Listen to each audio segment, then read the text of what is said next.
Hey yo Mabos geng, gimana kabar kalian hari ini? Selamat datang di Panel Story. Kali ini, Panel Story akan menyingkat alur cerita film The Mist yang dirilis tahun 2007. Diadaptasi dari novel tahun 80-an karangan Stephen King dan disutradarai oleh Frank Darabont. Film yang bergenre horror sci-fi ini sendiri diperankan oleh Thomas Jane sebagai David Drayton. Jika kalian menonton sampai habis alur ceritanya, film ini memiliki ending yang sangat miris. Sama kayak ketika kamu lagi kesepian, kamu selalu datang menemani. Tapi giliran kamu yang kesepian, kamu malah diabaikan. Spoiler warning buat kamu yang belum menonton film ini secara keseluruhan. Tanpa berlama-lama, langsung aja persiapkan diri kalian dan selamat menonton.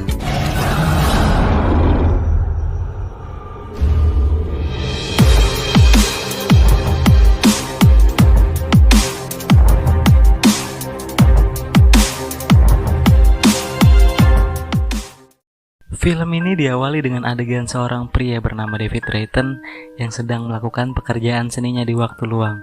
Jadi mabos geng, si David ini profesinya sebagai seniman poster film profesional di kota tersebut. Saat dia melukis, tiba-tiba listrik menjadi padam karena gangguan badai petir di luar. David segera membawa keluarganya menuju ruang bawah tanah untuk berlindung, karena badai semakin besar sampai menghempaskan pohon ke rumah mereka. Ketika pagi, badai yang sudah berlalu hanya menyisakan daun-daun yang merindukan pohon. Badai juga mengakibatkan layanan seluler dan listrik menjadi padam di kota tersebut. Anak mereka Billy mengajak mereka untuk mengamati boot house milik tetangga mereka yang bernama Nathan yang hancur tertimpa pohon. Lalu dari kejauhan, nampak kabut tebal yang menyelimuti pegunungan.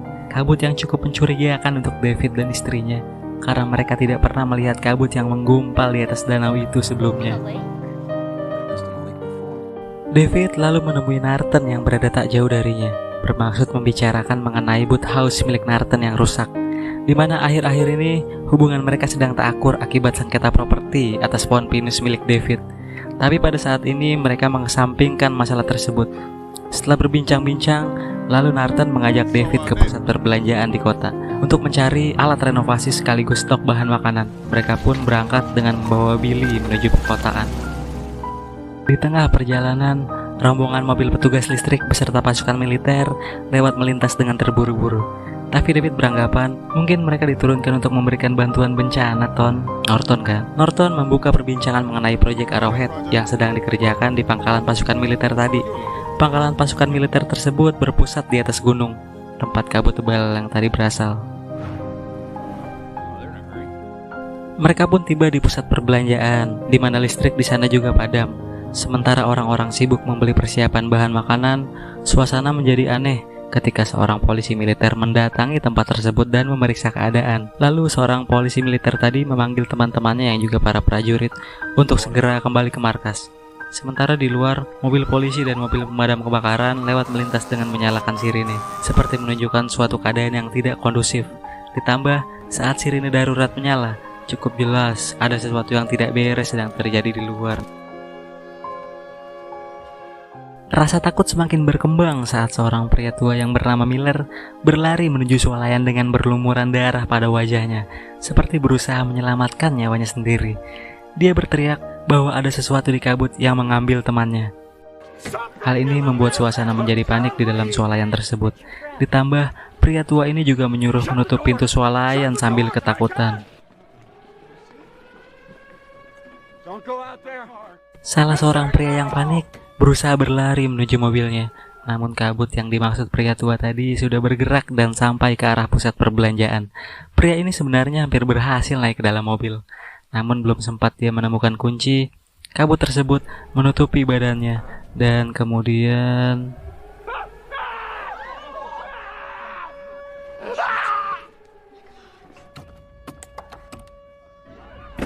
setelah mendengar teriakan maut tadi, mereka mengunci pintu untuk mencegah kabut masuk. Dan disinilah teror dimulai. Sampai di sini sih belum diketahui ya bagaimana pria tadi bisa mati. Mungkin terdapat gas beracun atau semacamnya di dalam kabut sampai dia berteriak gitu. Tapi teriakan pria itu seperti orang kesakitan akibat serangan fisik. Oke, lanjut. Tak lama, sesuatu mengguncang swalayan, seperti gempa bumi dahsyat. Semua orang yang ada di dalam pun menunduk, termasuk David. Hal ini semakin membawa kepanikan ke tingkat kode merah. Saat gempa mereda, kondisi masih dilanda kepanikan. Lalu seorang ibu menangis dan memohon kepada orang yang ada di swalayan untuk mengantarnya pulang, karena dia mengkhawatirkan kondisi kedua anaknya yang masih kecil di rumah.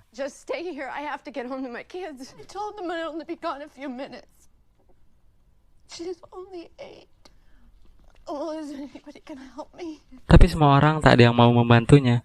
Mereka semua dengan malu-malu memalingkan wajah mereka dan mengabaikan permohonan ibu tersebut. Beberapa orang sebenarnya sudah melarangnya keluar karena sangat berbahaya. Tapi ibu ini tak mau mendengarnya dan tetap berjalan menuju pintu keluar sambil meneteskan air mata dan mengutuk orang-orang yang ada di dalam.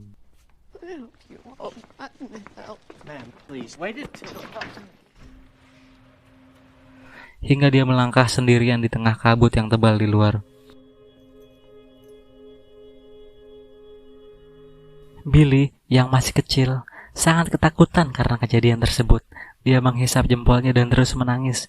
Seorang kasir bernama Sally mengira dia trauma. David lalu pergi ke loading dock mencarikan selimut untuk Billy yang badannya panas. Saat sampai di sana, David menemukan generator yang berasap dan mematikannya. Hal ini menyebabkan area loading menjadi gelap. David menyalakan handphonenya sebagai lampu penerangan dan lanjut mencari selimut. Tapi dalam kondisi gelap, sesuatu hal dari balik rolling door membuatnya terkejut. Dia menunda pencariannya dan berlari masuk ke dalam swalayan. Saat sampai di dalam, David menceritakan kejadian yang dia lihat kepada Ollie dan Norm, yang juga karyawan di swalayan tersebut, serta dua teknisi swalayan bernama Jim dan Myron. Karena penasaran, mereka lalu memeriksa area tersebut bersama David. Myron memeriksa generator yang terbakar. Dia mengira bahwa ada penyebab yang menyumbat ventilasi pembuangan gas generator yang dipasang di luar. Norm serta Jim berniat menjadi sukarelawan untuk membuka rolling door dan memeriksa apa yang telah menyumbat ventilasi. Tapi David mencoba mencegahnya, karena dia tahu itu adalah ide yang buruk. Dia baru saja mengalami hal yang mengerikan dan merasa ada sesuatu yang menakutkan tepat di balik rolling door tersebut. Tapi mereka semua menyangkal dan tidak percaya dengan ucapan David yang terkesan penakut. Akhirnya, rolling door pun tetap bersiap untuk dibuka. Saat pintu rolling door mulai terangkat perlahan, terlihat gumpalan kabut yang masih menyelimuti bagian luar swalayan. Norm tengah bersiap menuju pintu tersebut. Dan tiba-tiba... Pretty scary, ain't it, Norm? Yeah, right. Any boogie, Norm? What the fuck? Get it off! Get it off! Sebuah tentakel melilit dan menyeretnya. Tentakel ini memiliki duri yang sangat tajam. Duri tersebut merobek bagian tubuh Norm. Di sisi lain, tentakel lain muncul mencari santapan. David mencoba menarik anak tersebut, dan Ollie membantunya dengan mengambil kapak untuk memotong bagian tentakel. Namun, karena mereka juga diserang oleh tentakel yang lain, mereka pun terpaksa melepaskan Norm yang malang ini. Tapi bagian tentakel sih berhasil dipotong oleh David. Mereka masih beruntung karena pintu masih bisa ditutup. David yang masih terlihat kesal memukul Jim yang sempat menganggapnya berbohong. Dan sekarang kita tahu, Mabos Geng, bahwa kabut itu bukanlah gas beracun ataupun paparan bahan kimia. David pun kembali ke dalam untuk mencoba mencegah yang lain keluar. David dan beberapa orang yang selamat dari insiden di loading dock berdiskusi untuk dapat meyakinkan seisi swalayan. Ini menjadi situasi yang sulit bagi mereka, karena mereka tidak tahu harus mulai penjelasan dari mana agar publik percaya. Kemudian, perhatian tertuju kepada Narton, yang ternyata adalah seorang pengacara besar di kota New York. Karena David adalah orang yang paling dekat dengan Narton, dia ditunjuk untuk berbicara dan membuktikan kepada Narton mengenai hal yang mereka alami. Dengan harapan, Narton bisa menggunakan posisi kekuasaannya nih untuk meyakinkan semua orang. Namun, sebagai seorang pengacara yang selalu menggunakan logikanya untuk berpikir, tentu Narton bukan orang yang mudah percaya dengan cerita yang bersifat tahayul, seperti yang David ceritakan kepadanya. Malah, Narton mencurigai David beserta teman-temannya sekongkol untuk balas dendam atas permasalahan mereka di masa lalu. I'm sorry, I'm just not that stupid. I only spend my money and I pay my taxes here, and this is payback for the lawsuit that I filed against them last year. See you talking behind my back. How you all stick together. These hicks stand around laughing their asses off. What are you calling it? Perselisihan antara David dan Nathan pun kembali terjadi. Nathan menganggap David gila, hingga perseteruan mereka menjadi pusat perhatian publik. Ollie kemudian mengumpulkan semua orang untuk mendengarkan penjelasan David mengenai tentakel yang mereka potong. That's exactly right. Namun penjelasan David malah dianggap halusinasi oleh manajer swalayan yang bernama Bud, dan menduga David sedang mabuk. David pun mengajak untuk melihat langsung potongan tentakel yang berada di area loading swalayan. Mereka pun membawa Bud dan Om geng motor ke belakang untuk menunjukkan tentakelnya. Saat gue pikir tentakel itu akan hilang atau akan terjadi sesuatu, ternyata enggak. Mereka menemukannya. Om geng motor tersebut menusuknya dengan ujung sapu. Tanpa diduga, potongan tentakelnya meleleh dan menghilang menjadi kabut. Dan mereka pun kembali ke dalam swalayan. Bud kemudian menjelaskan yang terjadi kepada publik. Sebagian orang yang percaya dengan David mulai memperkuat etalase kaca dengan menumpuk makanan anjing untuk menutupi bagian jendela yang retak. Sementara Nathan yang masih tidak percaya berusaha mengumpulkan orang-orang yang berpikir rasional untuk menjadi pengikutnya dan membuktikan bahwa ucapan David hanyalah omong kosong. Di sisi lain, seorang wanita bernama Nyonya Carmody yang pada scene ini tampak seperti seorang religius juga berusaha mendoktrin sebagian orang agar mau mengorbankan diri mereka kepada makhluk yang ada di dalam kabut. Dia terus-terusan berceramah dan meramalkan akan terjadi serangan pada malam nanti dan akan menewaskan seseorang dalam serangan tersebut. Ini terdengar sangat menjengkelkan hingga seorang wanita bernama Amanda menampar dan menyuruhnya untuk diam. Tapi dia kembali berceramah. Ya, ternyata orang ini nggak stabil, mabos geng. David dan kelompoknya berniat mencari senjata di dalam swalayan untuk berjaga-jaga. Tapi Bud mengatakan bahwa swalayan tersebut tidak menyimpan senjata. Setelah itu, Amanda mengungkapkan bahwa dia menyimpan pistol di dalam tasnya. Tetapi dia tidak benar-benar tahu cara untuk menembak dengan baik. Mereka sudah mendapatkan senjata, tapi belum menemukan orang yang bisa menembak. Sampai mereka menyerahkan pistol itu kepada Ollie, yang ternyata adalah mantan juara olahraga tembak. Di sisi lain, Nathan dan kelompoknya memutuskan untuk mengambil resiko dengan mencari bantuan keluar. Kemudian, om-om geng motor ini dengan berani ingin ikut keluar bersama mereka untuk mengambil senapan. David menyarankan untuk menggunakan tali sebagai tanda keselamatan kepada Nathan. Tapi karena Nathan menolak, tali tersebut digunakan kepada om geng motor. Pintu pun dibuka dan kita dapat melihat keadaan sunyi di luar jalan. Tanpa suara kendaraan melintas, tanpa suara orang mengobrol, dan tanpa suara apapun. Yang terdengar hanyalah suara jejak sepatu mereka, dan suara saya pastinya.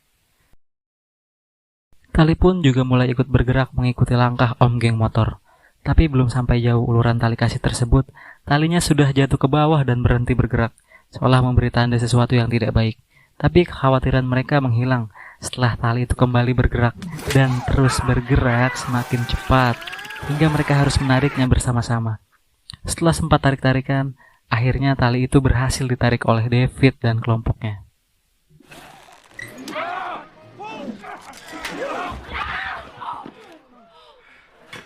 Tapi mereka melihat setengah bagian tubuh pada ujung tali tersebut.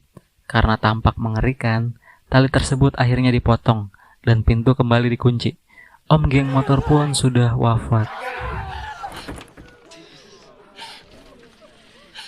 Hari pun mulai gelap.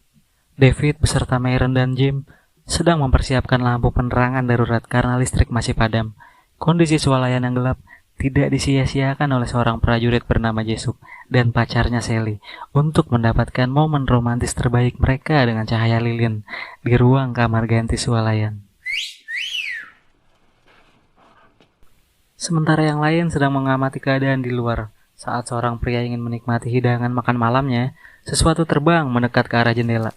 Makhluk yang terlihat seperti serangga mulai bermunculan dan menempel di jendela. Sepertinya mereka tertarik dengan pancaran cahaya pada lampu penerangan. Karena penasaran, David menyoroti bagian jendela dengan senter ke arah luar. Hal ini justru memancing makhluk yang lebih besar untuk datang dan menabrak kaca etalase hingga retak berkali-kali. David dan kelompoknya mencoba menahan kaca tersebut agar tidak pecah. Tapi hal ini tidak bertahan lama. Kaca pun pecah dan makhluk ini mulai masuk satu persatu, dimulai dari makhluk yang kecil. Satu monster terbang ke arah Amanda, tapi Amanda berhasil memukul dan menginjaknya. Tapi Sally yang dalam keadaan lengah tak sempat menghindar dan tersengat hingga dia tewas. Keadaan pun semakin bertambah buruk saat makhluk yang paling besar berhasil menerobos masuk ke dalam. David pun melakukan perlawanan dengan menyalakan api dan berhasil membunuh satu makhluk yang besar. Ollie berhasil menembak satu makhluk lainnya yang akan menghampiri Billy.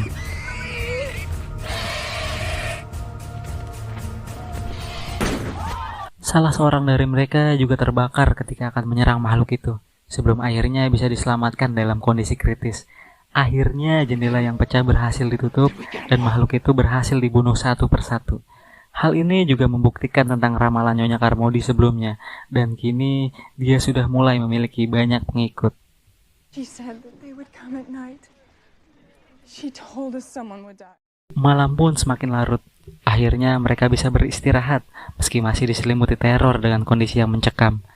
Bahkan wanita tua yang sempat menjaga Billy harus mengakhiri hidupnya dengan bunuh diri. Seorang pria yang terbakar, kondisinya kini semakin memburuk dan sudah tak kuat menahan rasa sakit. Akhirnya David berdiskusi dengan beberapa orang dari kelompoknya untuk pergi ke apotek yang ada di sekitar dan mencari antibiotik serta obat luka bakar. David juga mengatakan rencananya untuk pergi meninggalkan swalayan dan pergi ke selatan sejauh mungkin dengan membawa kelompoknya, karena kini dirinya mulai khawatir dengan Nyonya Carmody yang mulai memiliki banyak pengikut dan mungkin akan menghasut para pengikutnya untuk menjadi persembahan bagi makhluk kabut tersebut.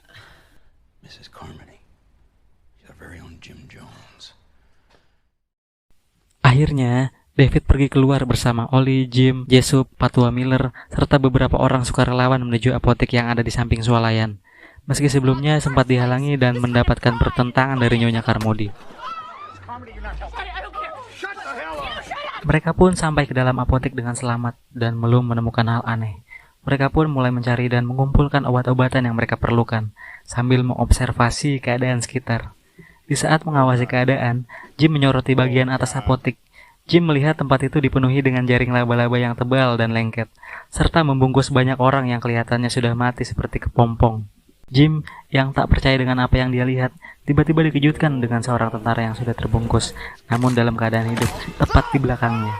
Dalam keadaan kesakitan, tentara ini mengatakan kalimat yang cukup penting. Tak lama, ribuan bayi laba-laba menetas dan keluar dari dalam tubuhnya. Bukan hanya itu, para laba-laba yang ukurannya besar pun juga menampakkan diri mereka dari balik sarang dan menyerang David serta kelompoknya dengan mengeluarkan jaring yang mengandung asam dan racun mematikan. Jaring ini juga menewaskan 2 orang dari kelompok David setelah mengenai bagian wajah dan kakinya. Ollie menembaki satu persatu laba-laba tersebut, namun laba-laba yang lain terus bermunculan dan menyerang mereka. David beserta krunya berusaha kabur sambil melawan serangan tersebut. Namun saat sampai di depan pintu, induk dari laba-laba sudah menunggu mereka di luar. Ollie bersiap menembak laba-laba tersebut, namun sangat disayangkan dia kehabisan peluru untuk menembak. Beruntung Patua Miller yang membawa tombak berhasil menusuknya, dan mereka yang selamat pun kembali ke dalam swalayan.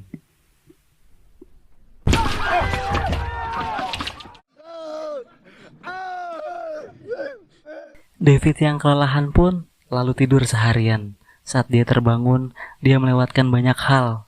Salah satunya, orang yang ingin dia selamatkan akibat luka bakar kini sudah tewas. Dan yang lebih parah, Nyonya Carmody mengambil alih situasi dengan mempengaruhi lebih banyak orang sebagai pengikutnya. Dan yang mengejutkan, Jim pun kini juga ikut terpengaruh.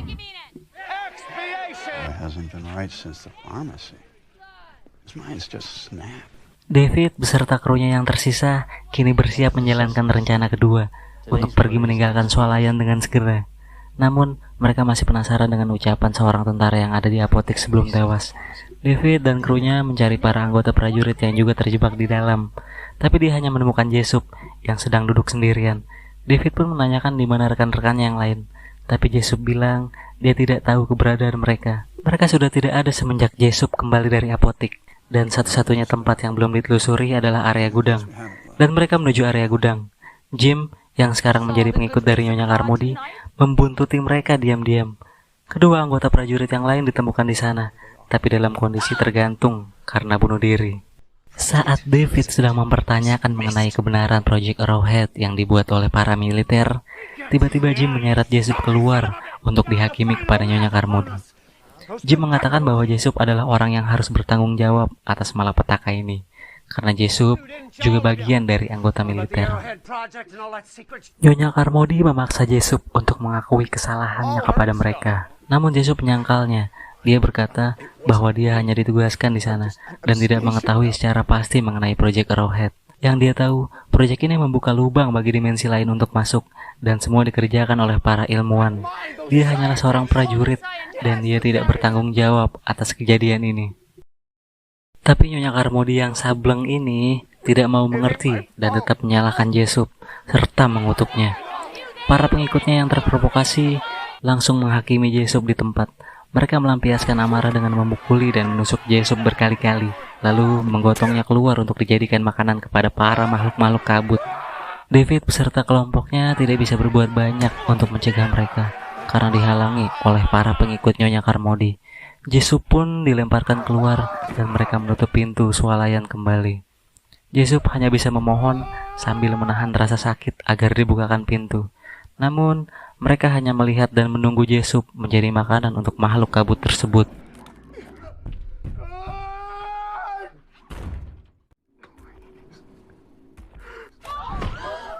Saat hari sudah fajar, kelompok David yang tinggal berjumlah 8 orang bersiap pergi meninggalkan swalayan. Namun, upayanya dicegah oleh Nyonya Carmody yang telah mengetahui rencana David dan kelompoknya. Nyonya Carmody beserta para pengikutnya sudah menunggu mereka di pintu. Meski David sudah memintanya menyingkir, namun Nyonya Carmody tetap tidak memberikan izin. Dia beserta para pengikutnya menghalangi kelompok David dengan menodongkan pisau. Sambil berceramah, Nyonya Carmody meminta pengorbanan darah sebagai penebusan dari kelompok David, karena dianggap telah melanggar kehendak Tuhan. Blood of human sacrifice must come. We want the boy. Nyonya Carmody pun menunjuk Billy beserta Amanda. Para pengikutnya lalu berusaha untuk menangkap Amanda yang sedang memeluk Billy dengan ketakutan. Dan saat terjadi perkelahian, tiba-tiba Oli datang dengan menembakkan pistol ke Nyonya Carmody. Suasana pun mendadak menjadi hening. Oli mengancam para pengikut Nyonya Carmody dengan pistolnya, dan para pengikut Nyonya Carmody mundur satu persatu.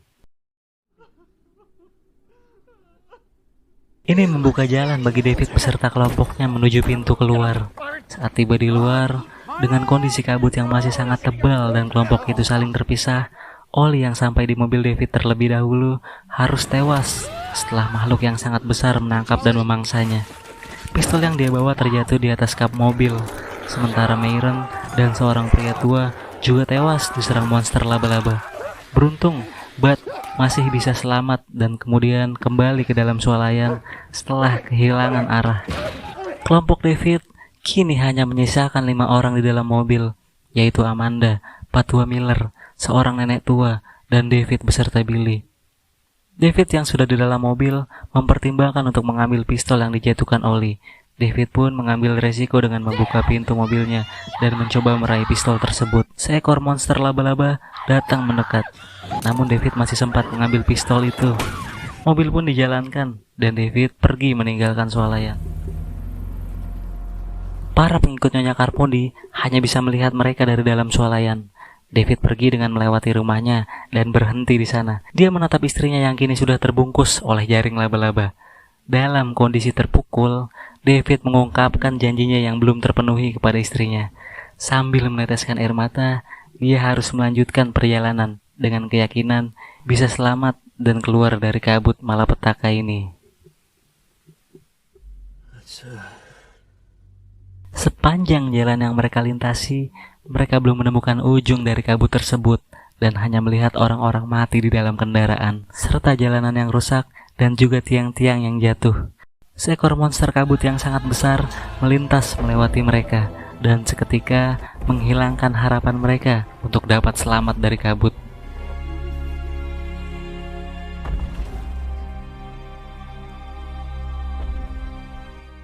David kembali menjalankan mobilnya hingga mobil tersebut terdampar di tengah jalan karena kehabisan bahan bakar. Setelah mendengar suara makhluk yang ada di sekitar, mereka pun putus asa dengan keadaan dan merasa sudah tak akan selamat dari para makhluk kabut tersebut. David melihat ke arah pistol dan memalingkan pandangan kepada mereka yang ada di dalam mobil. Seolah sudah mengerti dengan pemikiran David, mereka mengangguk dengan keputusan yang akan diambil oleh David. David kemudian menghitung jumlah peluru tersisa dan hanya menemukan 4 peluru untuk 5 orang.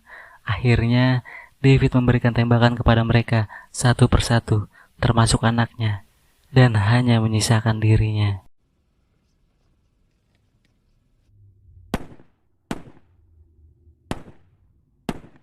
David yang psikologinya sudah hancur setelah terpaksa menghabisi mereka, kemudian mencari cara untuk mati dengan keluar mobil dan menyerahkan diri kepada makhluk-makhluk kabut. Dia berteriak dan memanggil agar makhluk kabut itu datang dan memangsanya.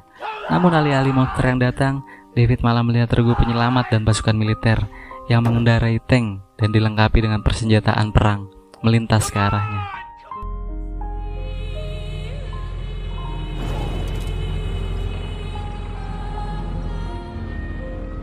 Nampak juga seorang ibu yang diperlihatkan di pertengahan film ternyata berhasil selamat beserta kedua anaknya. Para pasukan militer membasmi makhluk-makhluk itu satu persatu dengan senjata yang mereka bawa. Di saat kabut sudah mulai menghilang dan dunia kembali cerah, hal ini justru dirasakan terbalik oleh David.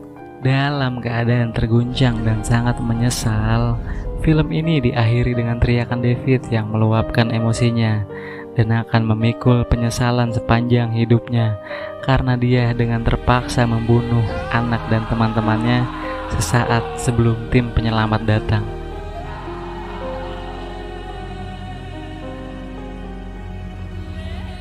Ending ceritanya sendiri sebenarnya dibuat berbeda dari versi novel, tapi hal ini justru membuat film ini terlihat sempurna dan mendapat pujian dari penulis novel tersebut. Yang disayangkan dari film ini yaitu efek CGI yang dipakai. Ya mungkin karena budget yang gak memungkinkan kali ya. Tapi saya pribadi menyukai film ini secara keseluruhan. Segitu aja dulu alur cerita film The Mist. Semoga kalian dapat membaik setelah menonton film ini. Final Story undur diri. Sampai jumpa di video selanjutnya.